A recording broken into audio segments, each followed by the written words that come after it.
UKLO 1 year masters. No IELTS required up to 5 years visa. High visa success rate. నమస్కారం. ఎన్నో ఆధ్యాత్మిక కార్యక్రమాలు మన ఛానల్లో ప్రసారం అవుతూనే ఉంటాయి. గుడి వాతావరణం అనగానే మనకి గుర్తొచ్చే ఒకే ఒక్కరు ఎవరైనా ఉన్నారు అంటే రామశర్మ గారు. నేను రామశర్మ గారితో కొన్ని కార్యక్రమాలు గతంలో కూడా చేస్తున్నాను. ఉగాది స్పెషల్ చేస్తున్నాము, గణపతి స్పెషల్ చేస్తున్నాం. ఇలా ఏ కార్యక్రమం నేను గురువు గారితో చేస్తున్నా ఆ కార్యక్రమం మీరు విశేషంగా ఆదరిస్తూ ఉన్నారు. అలాగే శరణ్ నవరాత్రులకు సంబంధించి విశిష్టత తెలుసుకునే ప్రయత్నం చేద్దాం. అలాగే అమ్మవారి అవతారాలు, దానికి సంబంధించిన విషయం ఏంటి, దాని వెనకాల ఉన్న అంతరార్థం ఏమిటి, కథలు ఏమిటి, ఈ విషయాలన్నీ కూడా వీడియోస్ చేసే ప్రయత్నం చేస్తాను. ప్రతి వీడియోని ఫస్ట్ నుంచి లాస్ట్ వరకు వాచ్ చేయండి.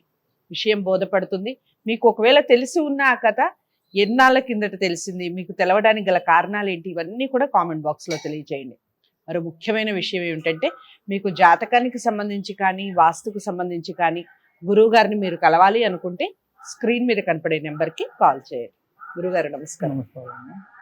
ముందుగా మీకు విజయదశమి శుభాకాంక్షలు. అందరికన్నా ముందుగా నేనే చెప్తున్నాను ఛానల్ తరపున. శరణ్ నవరాత్రి విశిష్టత ఏమిటి, ముందు ఆ విషయం చెప్పండి.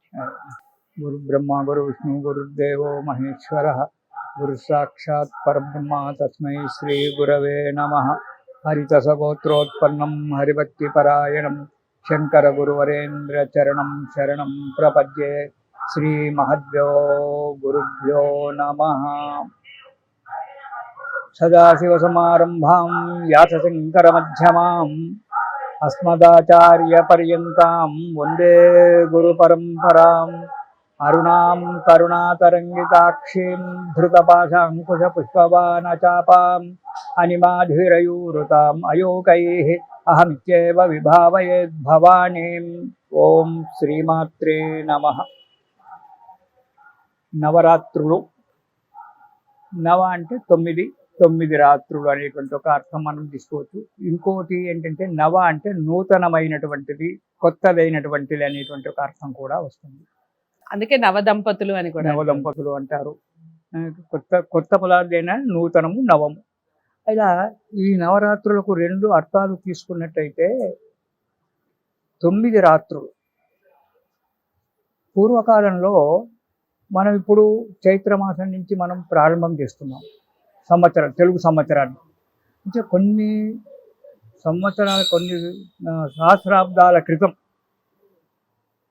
ఆశ్వీజ మాసం నుంచి సంవత్సరం ప్రారంభమయ్యేదట. కొందరు గ్రంథాలలో చెప్పారు. ఆశ్వీజ మాసంలో అశ్విని నక్షత్రంతో కూడినటువంటిది ఆశ్వీజ మాసం. పౌర్ణిమ నాడు అశ్విని నక్షత్రం వస్తుంది కాబట్టి ఆ రోజు ఆ నెల ఆశ్వయుజ మాసం అని పెట్టినారు. అక్కడి నుంచి మనకు నక్షత్రాల్లో మొట్టమొదటి నక్షత్రం అశ్విని నక్షత్రం కాబట్టి అక్కడి నుంచి సంవత్సరం మొదలు పెట్టేవారట. అది రాను రాను రాను కాలానుగుణంగా ఖగోళ శాస్త్ర ప్రకారంగా కావచ్చు, సిద్ధాంతుల యొక్క పరిశోధన వల్లనే కావచ్చు, ఆశ్వీజ మాసం వద్దు అని చెప్పి చిత్తా నక్షత్రంతో కూడినటువంటి ఒక చైత్ర మాసాన్ని మొదటి నెలగా పెట్టుకున్నారు. అందులో వసంత ఋతువు, చైత్రమాసం, వైశాఖ మాసం వసంత ఋతువు కాబట్టి వసంత ఋతువుతో ప్రారంభం చేస్తే బాగా ఉంటుంది అని చెప్పి ఆ ఖగోళ శాస్త్రజ్ఞులు చైత్రమాసం నుంచి మనకు తెలుగు సంవత్సరాన్ని ప్రారంభం చేశారు. అయితే మనకు ముఖ్యంగా సంవత్సరంలో చెప్పుకునేటువంటి ఒక నవరాత్రులు 3. ఒకటి రామనవరాత్రులు, రెండవది గణపతి నవరాత్రులు, మూడవది దేవి నవరాత్రులు. ఈ మధ్యన అమ్మవారికి సంబంధించినటువంటి ఒక రాజశ్యామల నవరాత్రులని, వారాహి నవరాత్రులని. అయితే ఇవి శాస్త్రంలో ఉన్నాయి, కానీ వీటిని గుప్త నవరాత్రులు అన్నారు. రహస్యంగా సాధకులు ఎవరైతే ఉంటారో ఆ సాధకులు రహస్యంగా చేసుకోవాలి అని చెప్పి, గుప్త అంటే రహస్యం అనేటువంటి అర్థం కదా, అది రహస్య నవరాత్రులు, గుప్త నవరాత్రులు కాబట్టి గుప్తంగా చేసుకోవాలని చెప్పారు. కానీ మన పండితులు ఈనాడు వాటిని కూడా చేసుకోవడం తప్పలేదు, బహిర్గతం చేశారు. అది కూడా చాలా శుభకరమైనటువంటి ఒక విషయం. గుప్త నవరాత్రులు, వారాహి నవరాత్రులు, రాజశ్యామల నవరాత్రులు. మరి ఈ 2 అందులో గణపతి నవరాత్రులు సరే, గణపతి మనకు ఆద్య దేవుడు కాబట్టి గణపతి నవరాత్రులు చేస్తున్నాం. అది భాద్రపద మాసంలో వర్ష ఋతువులో వస్తుంది. వర్ష ఋతువులోనే గణపతి నవరాత్రులు ఎందుకు చేసుకోవాలి? గణపతికి వర్ష ఋతువు ఏంటి అంటే వర్ష ఋతువులో వర్షాలు బాగా పడి అంటువ్యాధులు వ్యాపించడానికి ఆస్కారం ఏర్పడుతుంది. కాబట్టి గణపతి నవరాత్రుల్లో ఉండబడేటువంటి ఒక గణపతికి 21 పత్రాలు ఏవైతే ఏకవింశతి పత్రాలతో పూజ చేస్తామో అవన్నీ కూడా ఆయుర్వేద వైద్యానికి సంబంధించినటువంటి ఒక మూలికలు, పత్రాలు. వాటి వల్ల ఇతనికి ఈ అంటువ్యాధుల బాధ లేకుండా పోతుంది అనేటువంటి అన్ని వేదానికి సంబంధించి సంబంధించి గణపతి నవరాత్రులు. మరి వసంత నవరాత్రులు, శరన్నవరాత్రులు అని చెప్పి రెండు అనుకుంటున్నాం. గణపతి నవరాత్రులు మధ్యలో వస్తున్నాయి. ముందు చైత్రమాసంలో రామనవమి ఇది. అయితే దీనికి కొందరు శాస్త్రజ్ఞులు ఏం చెప్తున్నారంటే, సంవత్సరం మొత్తంలో వసంత ఋతువు, శరదృతువు అనేటువంటి రెండు కొంచెం క్లిష్టమైనటువంటివి. అంటే సంవత్సరం మారుతుంది, ఋతువు మారుతుంది కాబట్టి అప్పుడు కొన్ని ప్రకృతి సంబంధమైన వ్యాధులు రావడానికి ఆస్కారం ఏర్పడుతుంది. వీటి శిశిర ఋతువు పోయి వెంబడే వసంత ఋతువు వస్తుంది కాబట్టి ఆ ప్రకృతి వల్ల కొన్ని వ్యాధులు రావడము, మానవుల యొక్క మనసులలో కూడా కొన్ని రాగద్వేషాలు అనేటువంటి వాటికి కొన్నిటికి కారణం చేసుకోవడం అనే గుణాలలో కారణం చేసుకోవడానికి ఉంది. తర్వాత శరదృతువు అనేటువంటిది వర్ష ఋతువు పోగానే శరదృతువు ఆరంభమవుతుంది. వర్షాలకు తడిచి నాని భూమి అంతా రాని చల్లగా ఉంటుంది అంటే ఎంబడే శరదృతువు. శరదృతువులో చలి ఎక్కువగా లేకున్నా వాతావరణం అంతా కూడా చల్లగానే ఉంటుంది. దీనివల్ల కొన్ని ఈతి బాధలు వస్తాయి కాబట్టి వీటిని తప్పించుకోవడానికి ఆస్కారమైనటువంటివి అక్కడ చైత్ర నవరాత్రులు, ఇటు దేవి నవరాత్రులు. రామ నవరాత్రులలో రాముడు ఒక్కడే ఉంటాడు. 9 రోజులు రామునికి ఒక్కడికి మాత్రమే పూజ చేయడం. గణపతి నవరాత్రుల్లో గణపతికి ఒక్కడికే పూజ చేయడం. కానీ అమ్మవారి నవరాత్రుల్లో ఒక విశేషంలో ఏమి ఉందంటే, ఆమె ఒక్కదానికి పూజ చేయడం కాదు, 9 మంది దుర్గాలు ఉంటారు, నవదుర్గాలు అంటారు. 9 మంది ఉంటారు. ఈ 9 అవతారాలకు మనం ప్రతిరోజు ఒక్కొక్క అవతారానికి ఒక్కొక్క రకంగా ఒక్కొక్క పదార్థంతో అమ్మకు సేవ చేసుకోవడం. ఇలా చేసుకోవడం వల్ల ఆ తల్లి యొక్క అనుగ్రహం వల్ల మనకు ఈతి బాధలు తప్పిపోయి మనము సుఖంగా క్షేమంగా ఉంటామని చెప్పి. ఎందుకంటే తల్లే కదా. తండ్రికి కొంచెం మనసు కఠినంగా ఉండొచ్చు, కానీ తల్లికి మనసు కఠినంగా ఉండదు. ఎవరైనా దొంగతనం చేసి వచ్చాడంటే, హత్య చేసాడంటే వాడిని లోపల దాచిపెట్టి నా కొడుకు లేడయా, వారం రోజులైంది ఊరికి వెళ్ళాడని చెప్తుంది, కానీ పోలీసు వాళ్ళకి పట్టించరు. తండ్రి అయితే ఎంబడి తీసుకొచ్చి పట్టిస్తాడు, కానీ తల్లి అలా పట్టించడు. నా కొడుకు ఎక్కడో పోయిండు, వారం రోజులు లేడని చెప్తుంది, వాడు అప్పుడే వచ్చి ఇంటికి వచ్చి కూర్చున్నాడు దొంగతనం. అలాంటి ఒక తల్లి హృదయం. కాబట్టి అలాంటిది ఈ జగన్మాత లోకానికంతా కూడా తల్లి కాబట్టి ఆ తల్లిని వేడుకుంటే మనకు ఉన్నటువంటి యొక్క ఈతి బాధలన్నీ కూడా పోతాయి, సాంసారిక సంబంధమైన బాధలు కూడా పోతాయి అనేటువంటి ఒక విషయం చేత నూతనమైనటువంటి ఒక రాత్రులు, అంటే మన జీవితానికి నూతనత్వాన్ని ఇచ్చేటువంటి ఒక రాత్రులు కాబట్టి నవరాత్రులు. అమ్మవారు 9 నవదుర్గలు కాబట్టి 9 రోజులు అమ్మవారికి. అయితే ఈ 9 అనేటువంటి ఒక సంఖ్య కూడా వేదాంత పరంగా చూసినట్టయితే 8కి 8వ సంఖ్య 9వ సంఖ్య చాలా విశిష్టమైనటువంటి. వేదాంతులు ఏమన్నారంటే 8వ సంఖ్య మాయాశక్తి, 9వ సంఖ్య పురుష శక్తి, పూర్ణ శక్తి అన్నారు.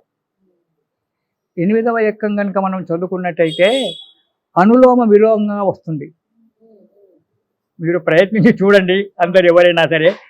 8 ఎక్కం 8, అక్కడి నుంచి వచ్చే 4, 3, 2 ఇలా వస్తుంది అనులోమంగా. 4, 5, 6 ఇలా వస్తుంది. అక్కడ 8 తర్వాత వచ్చేటువంటి 5 నుంచి 10 వరకు వచ్చేటువంటి ఒక సమయంలో విలోమంగా, ఎక్కడ ఆరోహణ అవరోహణ కలంగా ఈ సంఖ్యలు వస్తాయి. అందుకే దానికి 8వ సంఖ్యకు మాయాశక్తి అని పేరు పెట్టారు.